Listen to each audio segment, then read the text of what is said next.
ప్రభు నామన అందరికి శుభాభివందనాలమ్మ. వాక్యం గురించి చిన్న ప్రార్థన చేసుకుందాం తల్లి. దయగలిగిన ఆయన, కృపా కనికరము కలిగిన తండ్రి, సర్వాధికారి మీకు వేలాది వందనాలయ. గత వారం నుంచి ఈ వారం వరకు నాన్న మమ్మల్ని సజీవ లెక్కలో ఉంచి నాన్న ఈ పదవార ఆరాధనలో అయా నీ సన్నిధిలో ఈ రీతిగా కూడుకోవడానికి గొప్ప భాగ్యాన్ని ఇచ్చావు. శ్రేష్టమైన సమయంలో అయ్యా నేను మహింపరచుకోవడానికి, నేను కనపరచుకోవడానికి భాగ్యాన్ని ఇచ్చావు. అయ్యా ఈ బుధవార ఆరాధనలో కొన్ని మాటలు చెప్పాలని నిలబడి ఉండగా నా పక్షాన మీరు ఉండండి. నా నోటికి పోరుగా మీరే ఉండి మీరే మాట్లాడించి నడిపించి సహాయం చేసిన ఆయన అయ్యా వీక్షిస్తున్న బిడ్డలను కూడా ఎత్తుపరిచి సహాయం చేయమని అయ్యా మేమందరం వాక్య వెలుగులో నడుచుకుని వాక్యానుసారమైన జీవితాలు మాకు దయచేసి ఆత్మీయ మేలు పొందుకునే వారంగా ఉంచమని అయ్యా ఈ ఆరాధన అంతట్లో మీరే అధ్యక్షత వహించి మీరే మహిమ పొందుకోమని సహాయం చేయమని నజరని యేసయ్య నామమున అడిగి వేడుకొంచున్నాం తండ్రి. ఆమేన్. ప్రభు పేరట అమ్మ అందరికీ, దేవుని పేరట ప్రభు నామమున అందరికి వందనాలమ్మ. మరి వాక్యం చూసుకుందాం తల్లి. మత్తయి సువార్త 7వ అధ్యాయం 24వ వచనం 25వ వచనం చదువుకుందాం. కాబట్టి ఉమ్, ఈ నా మాటలు విని వాటి చొప్పున చేయు ప్రతివాడును బండ మీద తన ఇల్లు కట్టుకొనును బుద్ధిమంతుని పోలియుండును. వాన కురిసెను, వరదలు వచ్చెను, ఉమ్, గాలి విసిరి ఆ ఇంటి మీద కొట్టెను గాని దాని పునాది బండ మీద వేయబడిన గనుక అది ఉమ్, పడలేదు. ఉమ్. చాలమ్మా ఇక్కడ వాక్యాంశం ఏంటంటే మంచి పునాది అంటే మంచి మనం దేవుని నమ్ముకుంటే మనం ఎలా ఉండాలి, ఏ రీతిగా జీవించాలి, మంచిగా మనం దేవుని మీద మంచి పునాది కట్టుకుంటే మనకి ఏమేమి దేవుడు ఇస్తాడు, ఏది మనకి మరి అనుగ్రహిస్తాడో వాక్యంలో తెలుసుకుందామా. ఇక్కడైతే మత్తయి సువార్త 7వ అధ్యాయం 24వ వచనంలో ఏముందంటే, కాబట్టి నా మాటలు విని వాటి చొప్పున చేయి ప్రతివాడు బండ మీద తన ఇల్లు కట్టుకుని బుద్ధిమంతుని పోలి ఉండును. వారు వాన కురిసెను, వరదలు వచ్చెను గాని గాలి విసిరి ఆ ఇంటి మీద కొట్టెను గాని అది పునాది మీద బండ మీద వేయబడును గనుక అది పడలేదు. చాలామంది మరి మంచి పునాది మీద కట్టుకోరు. మరి లోకంలో ఎలా ఉంటారంటే మరి దేవుడి దగ్గరికొచ్చి ఏదో కలిసొచ్చేయాలి, నాకు అదొచ్చేయాలి, నాకు ఉద్యోగం వచ్చేయాలి, నాకు ఇల్లు కావాలి, నా బిడ్డలకు పెళ్ళవ్వాలి, ఉద్యోగాలు రావాలి. ఈట్లి మీదే కట్టుకుంటారే గానీ బుద్ధిమంతుల్లాగా క్రీస్తు మీద పునాది, మంచి పునాది కట్టుకోరు. మరి ఎవరైతే మరి మంచి పునాది మీద, స్థిరమైన బండ మీద అనే పునాది మీద ఎవరైతే కట్టుకుంటారో మరి ఏ శ్రమలొచ్చినా, ఏది లేకపోయినా సరే స్థిరంగా ఉండేది ఎవరమ్మా? క్రీస్తు మీద ఎవరైతే మంచి పునాది కట్టుకుంటారో వారికే మరి దేవుడు మంచి ఈవులిస్తాడంట. మరి ఒక మాట ఉంటది గదా! మరి మీ లోకపు తండ్రి మీ బిడ్డలకి మరి రొట్టెనడిగితే మీరు మరి పావునిస్తున్నారా? లేదు గదా! చేపనడిగితే రాతినిస్తున్నారా? లేదే. మరి అటువంటి ఈ లోకపు తండ్రి మీరు మరి మీ బిడ్డలకి అలా ఇవ్వట్లేదు. నేను పరమ తండ్రిని. నేను మంచి ఈవులిస్తానంటున్నాడు. మరి మంచే ఇస్తాడు దేవుడు. మంచి తండ్రి గాబట్టి మన తండ్రి మంచి ఈవులిస్తాడు. మరి మనం ఎలా ఉండాలి? మంచి పునాది మీద మన భక్తి జీవితాన్ని కట్టుకోవాలమ్మా. ఎవరైతే మంచి పునాది మీద అంటే మంచి ఎవరు? క్రీస్తే. మరి ఆ క్రీస్తు మీద మంచి పునాది కట్టుకుంటేనమ్మా మరి నువ్వు, నేను, మన కుటుంబం, మన బిడ్డలు స్థిరంగా ఉంటాం. అదే లోకానుసారంగా మరి క్రీస్తు మీద కట్టుకోకపోతే ఇలాంటి వరదలు వచ్చినా, తుఫానులు వచ్చినా పడిపోయే వారంగా ఉంటాం. చాలామంది అలాగే ఉంటారు. ఏదో ఏదో అవసరతల కోసం వచ్చి క్రీస్తు మీద ఏదో ఆనుకునేవారుగా ఇసుక మీద కట్టుకునేవారు ఉంటారే తప్ప, మరి స్థిరమైన పునాది మరి లోతుగా ఒక మాట ఉంటది గదా! మరి శిష్యులకి యేసయ్య మాట అంటాడు. లోతుగా మీరు వల వేయండి అంట. మరి మనకి లోతైన అనుభవం ఉంటేనే, స్థిరమైన అనుభవం ఉంటేనేనమ్మా మనం ఏదైనా చేయగలం. కానీ ఏ శ్రమలొచ్చినా తట్టుకోగలుగుతాం. అదే నువ్వు లోతైన అనుభవం లేకుండా స్థిరమైన మంచి పునాది నీకు లేకపోతే మరి పడిపోయిన వారుగా ఉంటాం గాబట్టి, అలా ఉండకుండా ఎవరైతే మంచి పునాది మీద స్థిరముగా ఉంటారో వారే మరి నిత్య జీవం పొందుకుంటారు గాబట్టి, మరి క్రీస్తు దేవుని నమ్ముకున్న వారము మరి ఈ లోకంలో క్రైస్తవులుగా అనబడి చెప్పుకునేవారు మనం ఎలా ఉండాలంటే, మరి క్రీస్తు అనే మంచి పునాది మీద అదే బండనే క్రీస్తు అనే బండ మీద మంచి పునాది మీద నీ నీ కుటుంబాన్ని, నీ ఆత్మీయ జీవితాన్ని కట్టుకుంటేనమ్మా ఎన్ని శ్రమలొచ్చినా, ఇబ్బందులొచ్చినా మనం కృంగిపోకుండా ఉంటాం. మరి ఇక్కడ అంటున్నాడు గదా! ఎవరైతే నా మాట చొప్పున ఉంటారో మరి క్రీస్తు మీద కట్టుకునేవారు, నా మీద కట్టుకునేవారు ఉంటారో వారు మరి కట్టబడిన పునాది గంట. మరేమంటున్నాడు? పునాది బండ మీద వేయబడును గనుక అది పడలేదు. ఎవరైతే క్రీస్తు అనే బండ మీద మనం పునాది స్థిరముగా ఉంటేనమ్మా, అది ఎప్పుడు ఏ శ్రమలొచ్చినా, ఇబ్బందులొచ్చినా మనం పడిపోకుండా స్థిరముగా ఉండే వారంగా ఉంటాం గాబట్టి, మరి ఆయన బిడ్డలమని చెప్పుకునే వారము మంచి పునాది ఏసుకోకపోతే రాను రాను మరి ఆత్మీయ జీవితంలో మనం పడిపోతాం గాబట్టి, మంచి పునాది వేసుకుందాం, మంచి మెరులు పొందుకుందాం. మరి ఇంకో వాక్యం చూసుకుందాము. 1 తిమోతి పత్రిక 6 అధ్యాయము 1 తిమోతి పత్రిక 6 అధ్యాయము 18, 19 చదువుకుందామా. వారు హ్మ్. వాస్తవమైన జీవమును సంపాదించుకొని హ్మ్. నిమిత్తమును రాబో కాలమునకు మంచి పునాది తమ కొరకు వేసుకొనుచు హ్మ్. మేలు చేయువారును హ్మ్. సత్క్రియలను ధనము గలవారును హ్మ్. ఔదార్యము గలవారును హ్మ్. తమ ధనములు ఇతరులకు పాలిచ్చువారనై ఉండవలనని హ్మ్. వారికి ఆజ్ఞాపించాను. చాలు. చాలామంది ఎలా ఉంటారంటే పైన వచ్చిన మనం చదువుకుంటూ ఉంటది. 17 వచ్చులో. మరి ఇహమందు ధనవంతులే గర్విష్ఠులు కాక స్థిరులే మనం ఉండకూడదంట. మరి ఈ లోకంలో ధనవంతులు ఎలా ఉంటారమ్మా? మరి గర్విష్ఠులుగా మాకు ధనం ఉంది, మాకు అది ఉంది, ఇది ఉందని చెప్పుకుంటారు. కానీ మనమైతే ఎలా ఉండాలంట? మరి ఇక్కడ వాస్తవమైన జీవమును సంపాదించుకొను నిమిత్తము రాబో కాలమునకు మంచి పునాది కొరకు తమ కొరకు వేసుకొనుచు. మనం రాబో దినాల కోసం మరి మంచి పునాది వేసుకోవాలంట. మరి రాబో దినాలు మరి దేవుడి రాకడ కోసం ఆయన రాకడలో మరి ఆయనొచ్చినప్పుడు మనం నిలబడాలనంట ఆయన ఎదురు మనం ఆయన తీర్పులో నిలబడాలంటే మనలో మంచి పునాది ఉండాలంట. మరి ఎలా ఉండాలంటే రాబో కాలము నిమిత్తం అంట. ఇక్కడేముంది? రాబో కాలమునకు మంచి పునాది ఆహ్, తన కొరకు వేసుకొనుచు. మరి నిజమే గదా! మరి ఆయన ఎదుట మనం నిలబడాలంటే మళ్ళా మంచి పునాదుండాలమ్మ. మరి మంచి క్రీస్తనే పునాదుంటే, మరి ఆయన వాస్తవంగా జీవమును సంపాదించుకొని నిమిత్తం. మరి దేవుని యందు జీవం సంపాదించుకోవాలంటే, మంచి పునాది మనలో ఉండాలి. క్రీస్తనే బండనే పునాది, లోతైన అనుభవం మనలో ఉంటే, మరి అటువంటి బహుమానాలు మనం పొందుకోగలుగుతాం. అంతే తప్ప, ఏదో ఇసుక మీద ఏదో వచ్చామా, ఎళ్ళే వారంగా ఉంటే, ఏమాత్రం మనం మేలు పొందుకోం గాబట్టి, మరి మనం తండ్రి మంచివాడై ఉన్నాడు. మంచి ఈవులిస్తాడు. మరి ఆయన కలిగి ఉండి కూడా మరి నువ్వు ఏ మంచి మేలు పొందుకోవట్లేదంటే నువ్వు బుద్ధిహీనురాలివే. మరి ఎవరైతే ఆయన మాట విని వాటి చొప్పున చేయవాడు ఎవరంట? బుద్ధిమంతుడు. మరి వాళ్ళే మరి బుద్ధిమంతులే మంచి పునాది వేసుకుంటారు. బుద్ధిహీనులైతే మరి చెడ్డ పునాది వేసుకుంటారు గదా! ఈ లోకానుసారమైంది. మరి ఇహలోక సంబంధమైన మరి గా గా ధనాన్ని సంపాదించుకునే వారు ఉంటారు గానీ ఇక్కడంట మనమంట మరి మంచి పునాది తమ కొరకు వేసుకుని మేలు చేయువాని సత్క్రియ అను ధనమును గలవారే ఉండాలంట. మరి సత్క్రియ అనే ధనం మనం కలిగుంటే, మరి సత్క్రియ అంటే ఏంటమ్మా? మంచి క్రియ. మరి మన ఈ లోకంలో ఉన్నప్పుడు ఇతరులకు మంచి చేసేవారుగా, దేవుని పని విషయంలో మంచి ప్రవర్తన కలిగిన వారు ఉంటేనే అదే మంచిగా మనకు ధనముగా ఉంటది కాబట్టి, ఆ ధనం సంపాదించుకోవడానికి, దానికోసం స్థిరపడడానికి అటువంటి పునాది మనం వేసుకునే వారం ఉండాలే తప్ప, ఈ లోకములో ఇహమందు గర్విష్ఠులుగా ధనాన్ని సంపాదించుకుని, ఈ లోకంలో అది సంపాదించుకుందాం, ఇది సంపాదించుకుందాం అంటే ఏమాత్రం మనం మరి ఆయన రాకడలో నిలబడలేం గాబట్టి, మరి రాబో కాలం నిమిత్తము మంచి పునాది వేసుకోవాలి. మరి రాబో కాలం అంటే, మరి వచ్చే దినాలు భయంకరమైన మరి చెడ్డ దినాలు గాబట్టి, మరి ప్రతి సమయము మరి మనం సద్వినియోగం చేసుకుని ఉండాలంట. మరి దినములు చెడ్డగా ఉన్నాయి గాబట్టి, మన ఆత్మీయ జీవితాన్ని మరి స్థిరమైన పునాది మీద, మంచి పునాది మీద కట్టుకుంటేనమ్మా, తప్పక రాబో కాలంలో ఆ పునాది మీద నిలబడగలుగుతాం. మన ఆత్మీయ జీవితం నిలబడిద్ది గాబట్టి, మరి ఆ రీతిగా మరి ఎవ్వరైతే మంచి పునాది మీద కట్టుకుంటారో వారి ఆత్మీయ జీవితాన్ని, మరి స్థిరమైన పునాది కట్టుకుంటారో వారికే దేవుడు మంచి ఈవులనిస్తాడంట. మన తండ్రి మంచి తండ్రి కాబట్టి, మరి ఇక్కడ అంటున్నాడు గదా! మంచి పునాది తమ కొరకు వేసుకుని, మేలు చేయవారును సత్క్రియ అను ధనమును గలవారే, ఔదార్యం గలవారే తమ ధనములో ఇతరులకు పాలిచ్చువారే ఉండవాలని వారికి ఆజ్ఞాపించుచున్నా. ఈ వాగ్దానం మరి సేవకుడు ఈ వాగ్దానం మా సంఘానికి దేవుడిచ్చిన వాగ్దానం.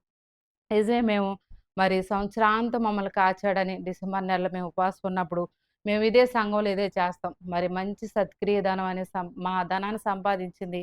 మరి సంఘానికి ఔదార్యం కలిగి మరి సంఘాన్ని పాలిచ్చేవారుగా మేమందరం ఉంటాం. మా సంఘం ఆ రీతిగానే. మరి సంవత్సరం అంతా దేవుడు కాచాడు. మంచి మాకిచ్చిన మరి మంచి ధనాన్ని, మంచి మేలుతో ఇతరుల్ని తృప్తిపరిచే వారుగా ఉంటాం. మరి నువ్వు నేను మరి దేవునికి ఇంకా మంచి చేసేవారుగా, మంచి ఈవులు పొందుకునే వారంగా మరి మన పునాది స్థిరంగా ఉంచుకుందాం అమ్మా. మరి ఎవరైతే స్థిరంగా ఉంటారో ఏ శ్రమలొచ్చినా, వచ్చినా మరి కృంగిపోకుండా ఉంటారు, స్థిరంగా ఉంటారు గాబట్టి, మంచి పునాది మీద మన ఆత్మీయ జీవితాన్ని కట్టుకుందాం. ఎన్ని వచ్చినా సరే అవి కొట్టుకుపోతాయి తప్ప, మన ఆత్మీయ జీవితం స్థిరంగా ఉంటది గాబట్టి మరి రాబో కాలం నిమిత్తం మంచి పునాది వేసుకునే వారంగా ఉందామా. అదేవిధంగా జెఫన్యా గ్రంథం చూసుకుందామా. జెఫన్యా గ్రంథము 3 అధ్యాయము 19 వచనం చదువుకుందామా. ఆ కాలమున హ్మ్. నిన్ను హింస నిన్ను హింసపెట్టు వారందరినీ హ్మ్. నేను శిక్షింతును. హ్మ్. కుటుంచు నడుచువారును హ్మ్. నేను రక్షింతును. హ్మ్. చెదరగొట్టుబడు వారిని హ్మ్. సమకూర్చుదును. హ్మ్. ఏ ఏ దేశములో వారు హ్మ్. అవమానం నొందిరో హ్మ్. అక్కడ నేను వారికి ఖ్యాతిని మంచి పేరును కలుగజేతును. ఇందాక చెప్పా గదా! మరి ఈ లోకపు తండ్రి వారి బిడ్డలను అడిగితే మరి రొట్టెని అడిగితే పామునిస్తానని మరి అక్కడ దేవుడు ఉపమానం చెప్పినప్పుడు, నేను పరమ తండ్రిని మంచి ఈవులిస్తానని వాగ్దానం ఇచ్చాడు గదా! నిజమే గదా! ఎవరైతే మరి క్రీస్తు అనే బండ మీద పునాది మీద స్థిరమైన పునాది మీద కట్టుకుని, ఆయన చెప్పిన మాటలు బుద్ధిమంతునిగా ఆయన మాటలు వింటేనమ్మా తప్పక ఇటువంటి ఖ్యాతిని, మంచి పేరు మనకిస్తాడు. మరి ఇక్కడ చక్క 19 వచనంలో ఏముందంటే మూడో అధ్యాయము, "ఆ కాలము నిన్ను హింసపెట్టు వారందరూ నేను శిక్షింతును. కుంటి నడుచు వారిని నేను రక్షింతును. చెదరగొట్టిన వారిని సమకూర్చుదును. ఏ దేశములో వారిని అవమానం నొందెదరో అక్కడనెల్లా నేను వారిని ఖ్యాతిని, మంచి పేరు కలుగజేస్తాను." నిజమే మన దేవుడు మంచి ఈవులిస్తాడమ్మా. మరి నీకు ఈ లోకంలో అవమానం కలుగుతుందా? మరి క్రీస్తుని నమ్ముకున్నాక, దేవుడిని నమ్ముకున్నాక మరి చాలామంది మనల్ని తీసివేయొచ్చు, హేళన చేయొచ్చు. మన బంధువులే ఎక్కువగా మనల్ని హేళన చేసేవారుగా ఉంటారు. దేవుడిని నమ్ముకున్నందుకు అది చేయకూడదు, ఇది చేయకూడదు, ఇలా మాట్లాడకూడదు, అలా మాట్లాడకూడదు. చాలామంది అవమానపరిచేవారుగా ఉంటారంట. మరి ఎవరైతే మనల్ని మరి శిక్షించేవారుగా ఉంటారో, మనల్ని అవమానపరిచేవారుగా ఉంటారో, వారి మధ్య మనల్ని దేవుడు ఎలా ఉంచుతాడంట, మంచి పేరిచ్చి, మంచి ఖ్యాతినిస్తాడు. ఎలాగా మనం ఆ మంచి ఖ్యాతిని ఎప్పుడిస్తాడమ్మా? మనం క్రీస్తు అనే బండ మీద లోతైన అనుభవం, మరి ఆ క్రీస్తు మీద మంచి పునాది ఎవరైతే యేసుకుంటారో, రాబో కాలం మీద మంచి పునాది ఎవరైతే యేసుకుంటారో, ఇటువంటి ఈవులు, మంచి ఈవులు మనకిస్తాడు. అంతే తప్ప నువ్వు ఏదో వచ్చాం, ఇదేదో కలిసి రావాలి, నాకు అది రావాలి, ఇది రావాలనుకుంటే ఏమాత్రం నీకు రాదమ్మా. నేను తప్పక మరి బుద్ధిమంతుని పోలిగా ఆయన మాట వింటాను. ఆయన క్రీస్తు అనే బండ మీద నా పునాది కట్టుకుంటాను ఎవరైతే మరి ఉంటారో, ఏ శ్రమొచ్చినా, బాధొచ్చినా మరి ఆ స్థిరమైన పునాది మీద స్థిరంగా ఉంటారో, వారికే ఇటువంటి మంచి ఈవులనిస్తాడంట. మరక్కడ చక్కటి మాటుందిగా, నేను వారికి ఖ్యాతినిచ్చి మంచి పేరు వారికిని కలుగజేస్తాను. ఈ లోకంలో నీకు అవమానం కలగొచ్చు, బాధలు కలగొచ్చు, నీకు అనుకున్నది రాకపోవచ్చు. ఏదైనా సరే అమ్మా, దేవుని యందు స్థిరమైన ఆ పునాది మీద నిలబడి ఉండు. ఆత్మీయ జీవితాన్ని స్థిరపరచుకో అంతే తప్ప కృంగిపోయేదానిగా, వానొచ్చినప్పుడు, శ్రమలొచ్చినప్పుడు కృంగిపోయి, వరదలొచ్చినప్పుడు కృంగిపోయేదానిగా, కొట్టుకునే పోయిన దానిగా ఉంటే ఏమాత్రం నీకు ఖ్యాతి, మంచి పేరు దేవుడివ్వడు. ఎవరైతే స్థిరమైన ఆ పునాది మీద ఉంటారో, రాబో కాలం నిమిత్తం మంచి పునాది ఎవరేసుకుంటారో వారికి ఇటువంటి ఖ్యాతి, మంచి పేరు ఇస్తాడమ్మా. మరి ఈ లోకంలో దీనికోసమే గదా మనం ప్రాకులాడుతున్నాం. మనకు మంచి పేరు కావాలని, మంచి ఈవులు కావాలని, మంచి సంపద నాకు కావాలని, మరి ప్రతి విషయంలో నేను తలగా ఉండాలని ఆశపడుతున్నాం గదా! ఈ లోకంలో అవమానపడినా సరేనమ్మా. మరి ఆ దేవుని మీద, ఆ స్థిరమైన పునాది మీద నువ్వు స్థిరంగా ఉండు. తప్పక మరి ఇక్కడ మంచి మాట చెప్తున్నాను. నేను వారికి ఖ్యాతిని, మంచి పేరును కలుగజేస్తానని. మరి మన తండ్రి మంచి తండ్రి, మంచి ఈవులిస్తాడు. మంచే మనకు జరిగిస్తాడు గాబట్టి, మరి అటువంటి బహుమానాలు మనం పొందుకునే వారంగా ఉందమ్మా. అదేవిధంగా కీర్తనల గ్రంథము 147 కీర్తన 14 వచనం చదువుకుందాము. నీ సరిహద్దులలో సమాధానము కలుగజేయువాడు ఆయనే. హ్మ్. మంచి గోధుమలతో నిన్ను తృప్తిపరచువాడు ఆయనే. హ్మ్. అక్కడ చక్కటి మాట ఉంది గదమ్మా! మరి 147, 14 వచనంలో, నీ సరిహద్దుల సమాధానం కలుగజేయవాడు ఆయనే. మంచి గోధుమలతో నిన్ను తృప్తిపరచువాడు ఆయనే. నిజమే గదా! మన సరిహద్దులో శాంతి, సమాధానం మనకి కలుగజేయాలంటే, మరి మంచి ఆహారం, మంచి గోధుమలతో మనం తృప్తి పొందాలంటేనమ్మా, మరి బుద్ధిమంతునిగా ఉండి, మరి స్థిరమైన పునాది మీద మనం కట్టుకొని, రాబో కాలం నిమిత్తం మంచి పునాది మీద, క్రీస్తనే పునాది మీద మన భక్తి జీవితాన్ని కట్టుకుందాం. మరి మంచి గోధుమలతో దేవుడు మనల్ని తృప్తిపరుస్తాడు. మన సరిహద్దులో సమాధానం, మరి మన సరిహద్దులో సమాధానం కలుగజేయవాడు ఆయనే గాబట్టి, నీ సరిహద్దులో సమాధానం లేదా? మరి పొరుగువారితో నీకు సమాధానం లేదా? మరి నీ భర్తతో గాని, బిడ్డలతో గాని, కుటుంబంలో గాని, ఆత్మీయ జీవితంలో నీకు సమాధానం లేకపోతేనమ్మా, మరి దేవుడు తప్పక సమాధానం కలుగజేయవాడే ఉన్నాడు గాబట్టి, మరి నీకు ఆహారం కొద్దిగా ఉందా? ఒకటుంటే ఒకటి లేకపోతే ఉందా? మరి ఎవరైతే ఆత్మీయ జీవితం మీద స్థిరమైన పునాది ఎవరైతే దేవుని మీద కట్టుకుంటారో, మరి ఏ విషయంలోనైనా సరే కృంగిపోకుండా, మరి ఐహిక విచారాల వైపు చూడకుండా, నా దేవుడు మంచి దేవుడు, నాకు మంచి ఈవులిస్తాడని వాగ్దానం ఇచ్చాడు. నా భక్తి జీవితాన్ని నేను మరి స్థిరమైన పునాది మీద కట్టుకోవాలి, మంచి పునాది మీద నేను కట్టుకోవాలని ఎవరైతే ఉంటారో, వారికి దేవుడు సమాధానం కలుగజేస్తానంటున్నాడమ్మా. మంచి ఆహారముతో వారిని తృప్తిపరుస్తానంటున్నాడు గదా! మంచి గోధుమలతో వారిని తృప్తిపరుస్తానంటున్నాడు. మరి మన దేవుడు మంచి ఈవులనిచ్చే దేవుడు గాబట్టి, మరి ఒక మాటుంటది. మరి పౌలు గారు తిమోతి గురించి మంచి సాక్ష్యం ఇస్తున్నాడు. ఇందాక జెఫన్యా గ్రంథం చదివినప్పుడు చెప్పాల మాట. మరి పౌలు గారు 16 అధ్యాయంలో ఉంటది 2వ వచనంలో. మరి తిమోతి విషయంలో మంచి సాక్ష్యం పొందుకుంటాడు. మరి పౌలు గారి దగ్గర. నువ్వు నేను మన బిడ్డలు అట దేవుడి దగ్గర మంచి సాక్ష్యం పొందుకుంటున్నామా? మరి 16 అధ్యాయం 2 వచనం చదువుకుంటే తప్పక ఆ వాక్యం ఉంటది. మరి పౌలు గారు మరి మరి తిమోతి గురించి మంచి సాక్ష్యం చెప్తున్నాడు. అదే విధంగా కొర్నేలు గురించి కూడా ఉంటది గదా! మరి ఆయన దేవుని యందు భయభక్తులు కలిగి ధర్మకార్యాలన్నీ చేసి మంచి మంచి వ్యక్తిగా ఉన్నాడని మరి అపోస్తల కార్యములో మరి 10 అధ్యాయంలో ఉంటది 22 వచనంలో. ఎవరైతే మరి ఖ్యాతి, మంచి పేరు రావాలంటేనమ్మా నీ భక్తి జీవితాన్ని కట్టుకో. ఇతరులు నీ గురించి సాక్ష్యం చెప్తారు. పౌలు గారు తిమోతి గురించి ఎలా సాక్ష్యం చెప్తున్నాడో, మరి కొర్నేలు గురించి మరి పేతురు గారు ఎలా సాక్ష్యం చెప్తున్నాడో, మరి నీ గురించి, నా గురించి ఇతరులు చెప్పుకోవాలంటే మరి మంచి పునాది మీద నువ్వు స్థిరంగా కట్టుకో. తప్పక నీకు మంచి ఈవుల్ని దేవుడు ఇస్తాడు గాబట్టి, మరి క్రీస్తు వైపు చూద్దాం. లోక వైపు చూడొద్దు. లోకదానం వైపు మరి ఈ లోకదానం అనుకుంటారు. నాకు అది ఉంటే చాలు, నాకు ఇది ఉంటే చాలు అనుకుంటారు కానీ, ఏది అది తృప్తి ఇవ్వదమ్మా. ఈ ఒకటుంటే ఇంకోటి కావాలనిపిస్తది మానవ జీవితం. అలాంటిది గాదు. మరి ఆత్మీయ జీవితంలో మనం ఉంటే, మరి క్రీస్తు మీద మనం పునాది మీద మంచి పునాది మీద కట్టుకుంటే, అయ్యా! ఇది నాకు చాలని తృప్తిగా జీవిస్తావంట. అదే నువ్వు ఈ లోకానుసారమైన పునాది కట్టుకున్నావనుకో, ఇది కాదు నాకు ఇంకోటి గావాలి, ఇది చాల్లేదు ఇంకోటి కావాలన్నట్టు. మరి అలా ఉండకూడదు. మన ఆత్మీయ జీవితంలో తృప్తి కలిగి ఉండాలి. ఏది నాకు ఈ దేవుడు ఈ ఈ ఈ సమయాన్ని నాకిచ్చాడు అని తృప్తి కలిగి ఎవరైతే ఉంటారో వారే దేవుడి యందు మంచి ఈవులు పొందుకుంటారు. మరిక్కడ సరిహద్దుల సమాధానం కలుగజేస్తానంటున్నాడు. మరి మంచి గోధుమతో దేవుడు తృప్తిపరుస్తానంటున్నాడు. మరి ఆదికాండము 30 అధ్యాయం చదువుకుందామా? ఆదికాండము 30 అధ్యాయము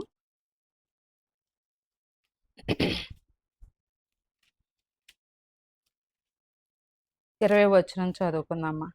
20 అప్పుడు లేయా, ఆదికాండం. హ్మ్. దేవుడు మంచి బహుమతి నాకు దయచేసెను. హ్మ్. నా పెనిమిటికి 6 కుమారులు కనియున్నను హ్మ్. గనుక అతడికను నాతో కాపురం చేయననుకొని హ్మ్. అతనికి జెబులోను అని పేరు పెట్టెను. హ్మ్. ఇక్కడ మరి లేయా గురించి కొన్ని మాటలు మనకు తెలుసు. మరి ఆమె గురించి కొన్ని మాటలు ఎంచుకుందాం. మరి లేయా గడి లోకంలో నుంచి వెలివేయబడింది గదమ్మా! మరి భర్తతో వెలివేయబడింది. తన సహోదరి చేత కూడా వెలివేయబడింది. మరి తండ్రి మరి తల్లిని మరి ఆ బిడ్డ మరి అనారోగ్య సమస్య వల్లనో యాకోబు గారికి ఇయ్యబడింది గదా! మరి అయినా సరే యాకోబు గారు ఆ బిడ్డని ప్రేమించకపోయినా సరే, మరి తనకిచ్చిన మరి దేవుడు జ్ఞాపకం చేసుకున్నప్పుడు, మరి ఆ బిడ్డ వెలివేయనప్పుడు, ద్వేషింపబడినప్పుడు మరి దేవుడు ఆ బిడ్డని జ్ఞాపకం చేసుకున్నాడు. నువ్వు నేను దేవుడు మనల్ని జ్ఞాపకం చేసుకుంటాడమ్మా. ఎప్పుడు జ్ఞాపకం చేసుకుంటాడు?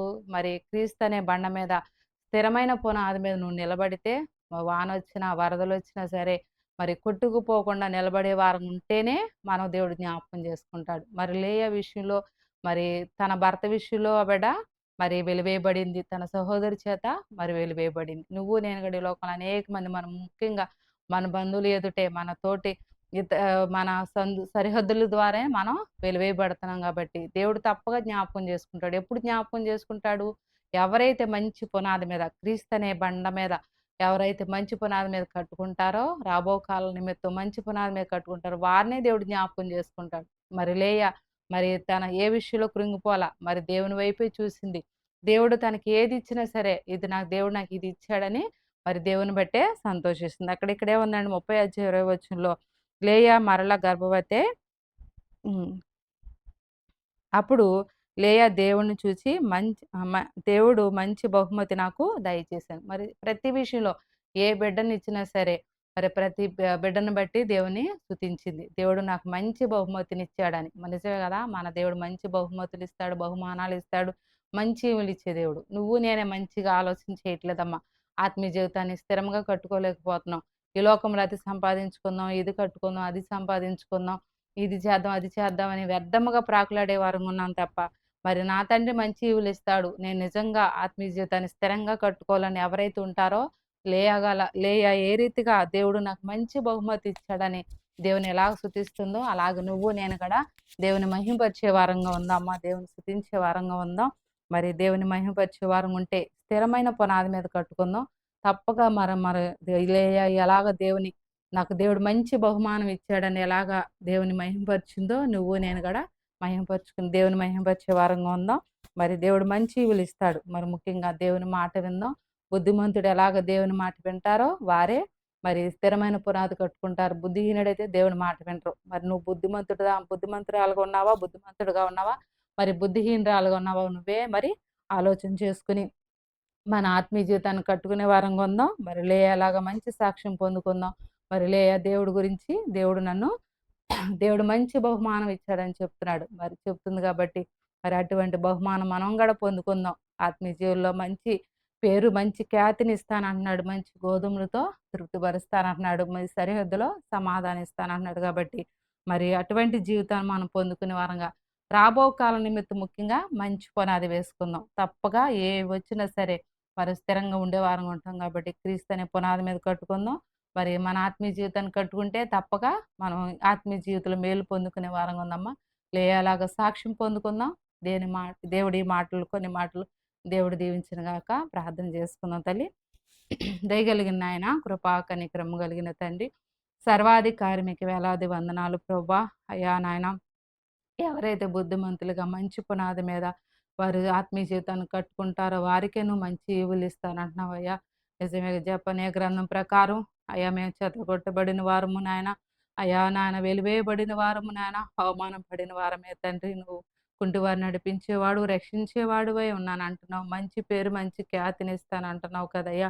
మంచి గోధుమలతో అయ్యా తృప్తి పరుస్తానంటున్నావు. అయ్యా మా సరిహద్దులు సమాధానం ఇస్తానంటున్నావు కదయ్యా. అయ్యా లేయతి లోకములో అయ్యా వెలివేయబడి ఉంది ప్రభ, ద్వేషింపబడింది ఆ బిడ్డని మీరు జ్ఞాపకం చేసుకున్నారు. ఆ రీతిగా మమ్మల్ని కూడా జ్ఞాపకం చేసుకునే దేవుడు ప్రభ. ఈ లోకంలో అందరి చేత వెలివేయబడుతున్నాం ప్రభా. అయ్యా నువ్వు మంచి బహుమానం, మంచి నాన్న ఈవులిచ్చే తండ్రివా, నీ వైపు చూసే భాగ్యాన్ని ఇవ్వండి. అయ్యా రాబో కాలం నిమిత్తం మంచి పునాది మేము వేసుకునే వారంగా ఉంచండి అయ్యా. అయ్యా మా భక్తిని స్థిరమైన బండ మీద కట్టుకునే వారంగా ఉంచండి. ఎవరైతే అయ్యా బుద్ధిహీనులుగా ఉంటారో వారు నాన్న ఇసుకలో కట్టుకుంటారో వారే నాన్న పడిపోయే వారు ఉంటారంటున్నావు అయ్యా. మేము అలా ఉండకుండా మా ఆత్మీయ జీవితాన్ని స్థిరమైన పునాది మీద కట్టుకుని అయ్యా నీ యందు మంచి ఈవులు, మంచి బహుమానాలు పొందుకునే వారుగా మా ఆత్మీయ జీవితం కట్టుకునే భాగ్యాన్ని మా అందరికీ దయచేయమని, ఈ కొన్ని అయ్యా కొద్ది ప్రార్థన నీ పరమందు చేసిన ప్రతిఫలము దయచేయమని నజరేని యేసయ్య నామములో అడిగి వేడుకొంచున్నాం తండ్రి. ఆమె వీక్షిస్తున్న బిడ్డలందరికీ దేవుని పేరట వందనాలు తల్లి.